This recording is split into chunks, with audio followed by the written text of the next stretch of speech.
আকাশবাণী কলকাতা স্থানীয় সংবাদ পড়ছি সুদীপ বসু। প্রথমে বিশেষ বিশেষ খবর। অনুপ্রবেশকারীদের চিহ্নিত করে শুধু ভোটার তালিকা থেকে নয়, দেশ থেকেও বিতাড়িত করা হবে বলে বরিষ্ঠ বিজেপি নেতা কেন্দ্রীয় স্বরাষ্ট্রমন্ত্রী অমিত শাহ জানিয়েছেন। রাজ্যের তৃণমূল কংগ্রেস সরকারের অপশাসনের অভিযোগ তুলে জনগণের চার্জশিট প্রকাশ করেছেন তিনি। অনুপ্রবেশ নিয়ে কেন্দ্রীয় স্বরাষ্ট্রমন্ত্রীর বক্তব্যের সমালোচনা করেছে তৃণমূল কংগ্রেস। রাজ্যের প্রতি বঞ্চনার অভিযোগ তুলেছেন মুখ্যমন্ত্রী মমতা ব্যানার্জি। রাজ্যে এসআইআর প্রক্রিয়ার তৃতীয় অতিরিক্ত তালিকা প্রকাশ করেছে নির্বাচন কমিশন। স্বচ্ছ ও অবাধ নির্বাচন নিশ্চিত করতে আরও বেশি করে প্রযুক্তিকে কাজে লাগানোর সিদ্ধান্ত। সুপ্রিম কোর্টের নির্দেশের প্রেক্ষিতে 2016 থেকে 19 পর্যন্ত মহার্ঘ ভাতার পুরো বকেয়া 31শে মার্চের মধ্যে মিটিয়ে দেওয়া হবে বলে রাজ্য সরকার বিজ্ঞপ্তি জারি করেছে। তবে শিক্ষক, শিক্ষাকর্মী, পর্ষদ, কর্পোরেশন, পঞ্চায়েত, পুরসভা কর্মীদের এর আওতার বাইরে রাখা হয়েছে। প্রধানমন্ত্রী নরেন্দ্র মোদী আজ আকাশবাণীতে মন কি বাত অনুষ্ঠানে দেশ বিদেশের মানুষের সঙ্গে তাঁর চিন্তা ভাবনা ভাগ করে নেবেন।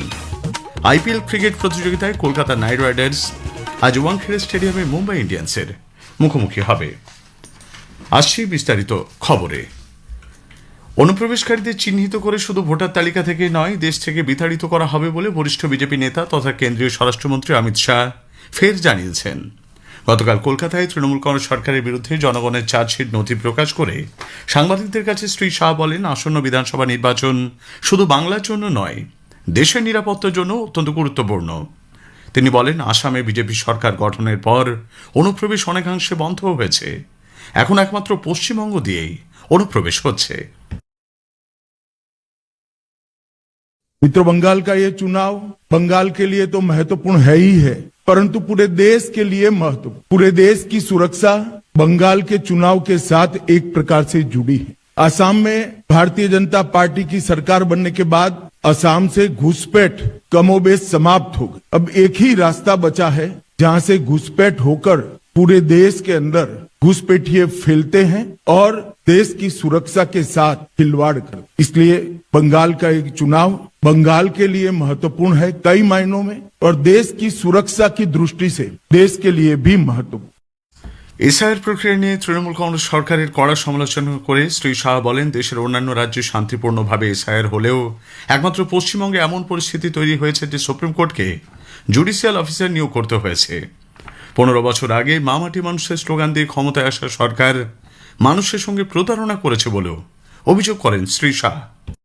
तृणमूल कांग्रेस के कुशासन में बंगाल भ्रष्टाचार की प्रयोगशाला बन चुका है।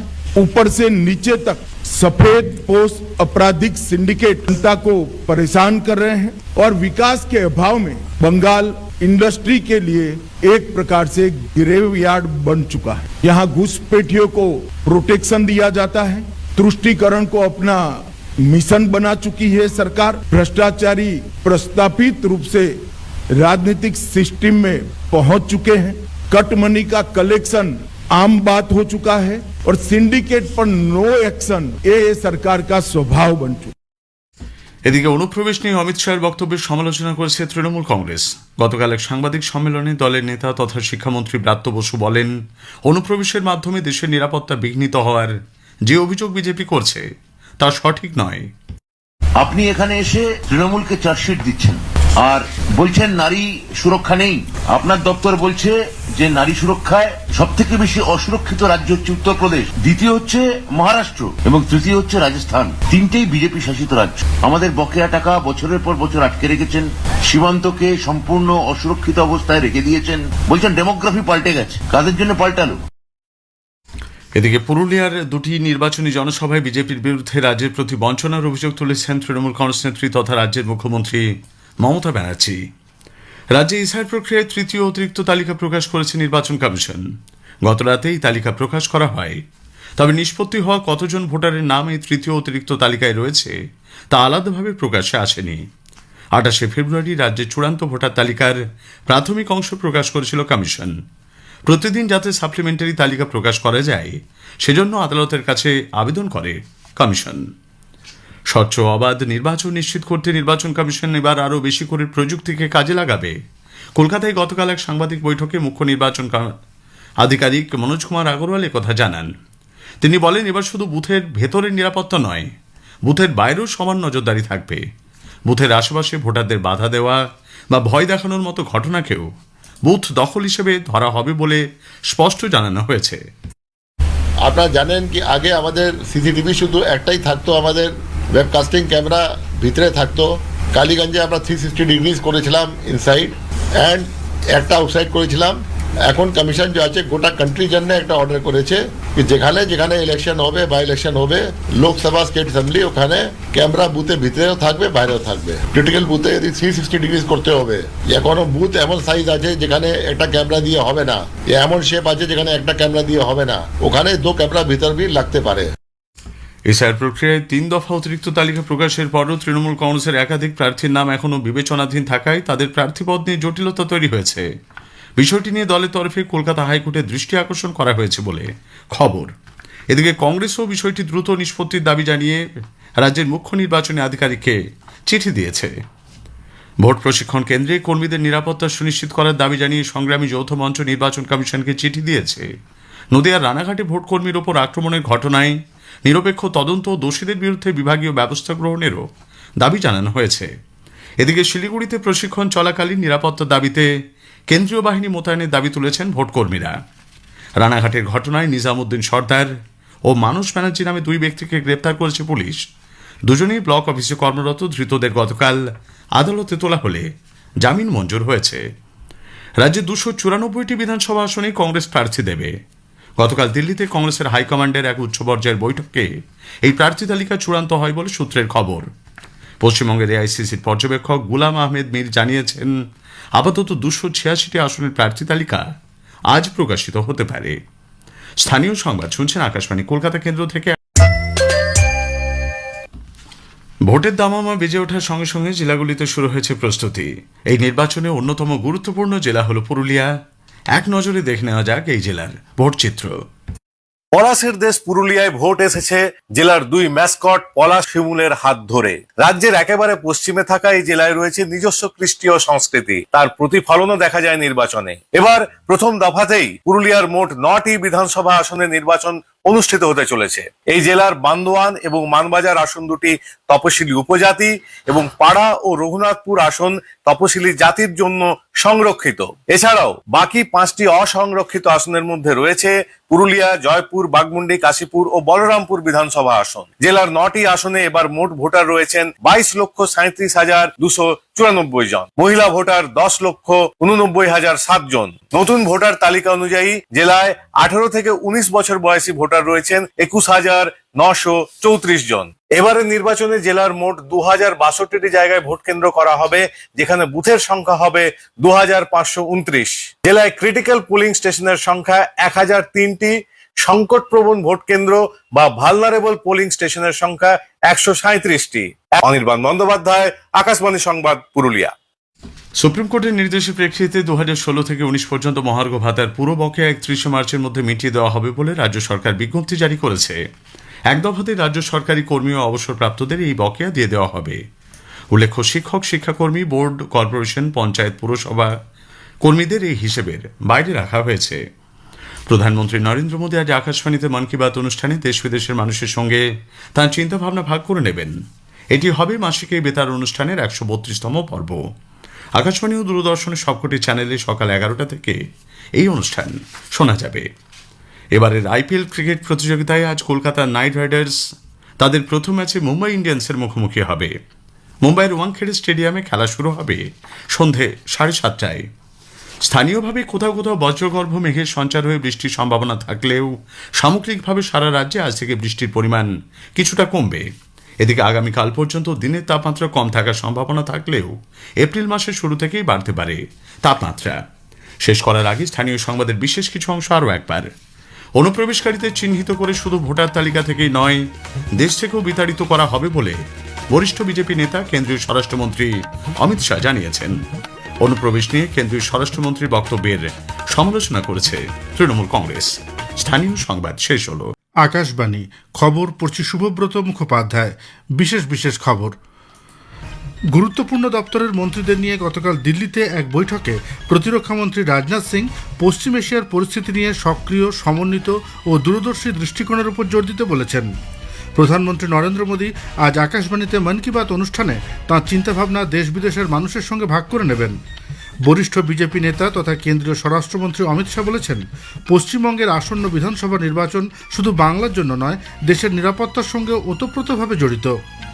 মার্কিন যুক্তরাষ্ট্রের বহু সংখ্যক মানুষ গতকাল রাস্তায় নেমে এসে দেশ জুড়ে নো কিং প্রতিবাদ আন্দোলনে অংশগ্রহণ করেছেন।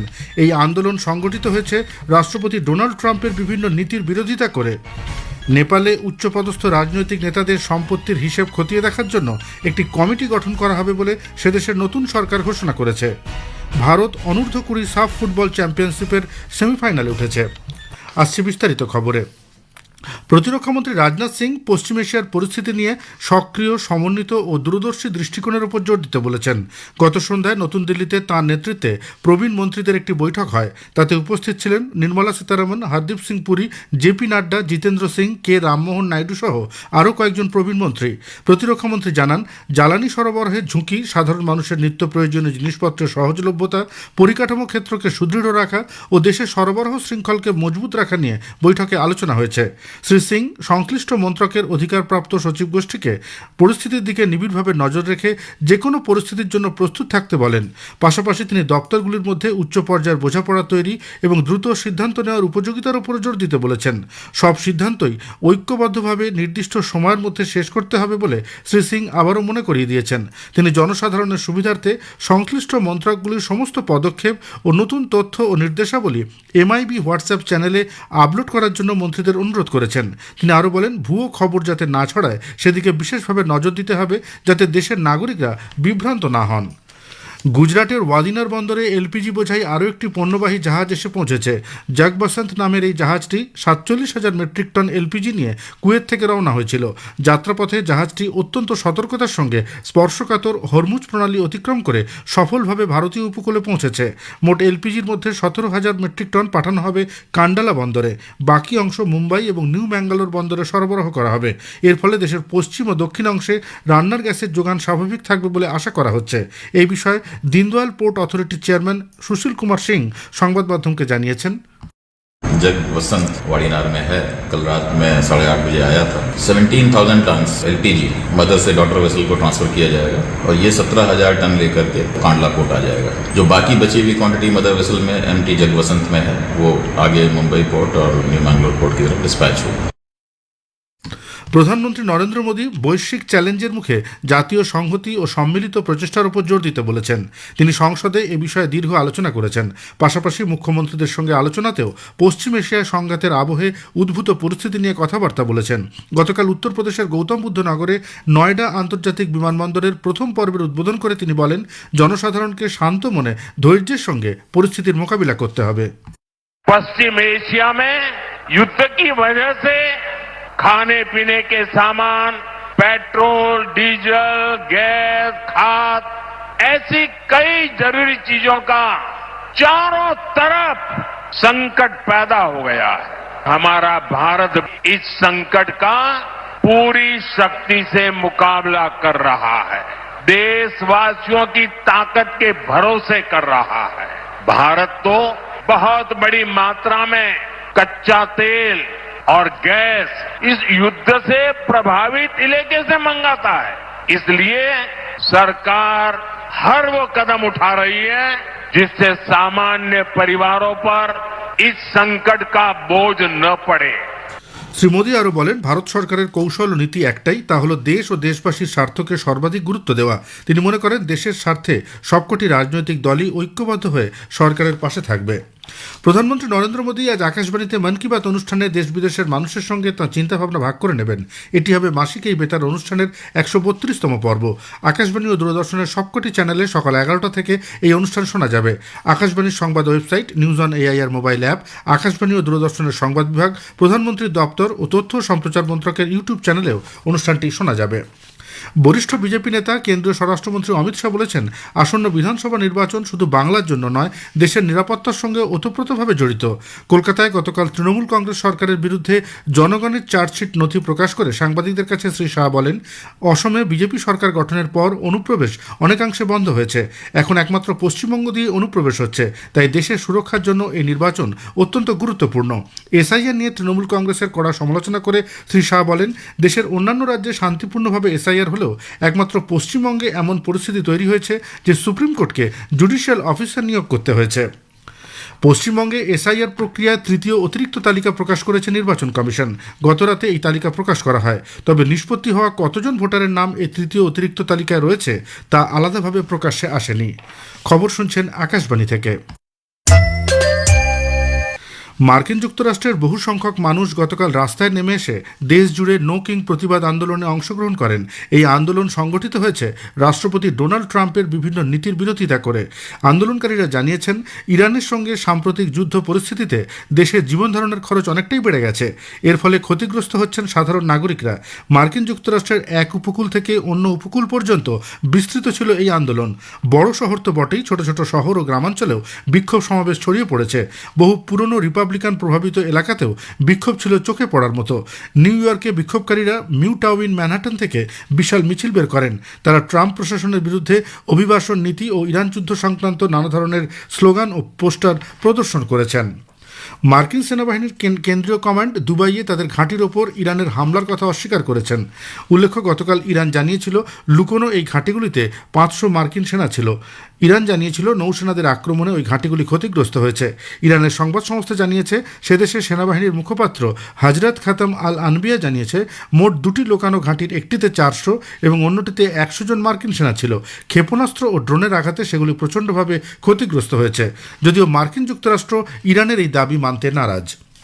নেপালের নতুন সরকার ঘোষণা করেছে 1990 থেকে 2026 সাল পর্যন্ত যেসব রাজনৈতিক নেতারা উচ্চ পদে আসীন ছিলেন তাদের সম্পদের হিসেব খতিয়ে দেখার জন্য একটি কমিটি গঠন করা হবে।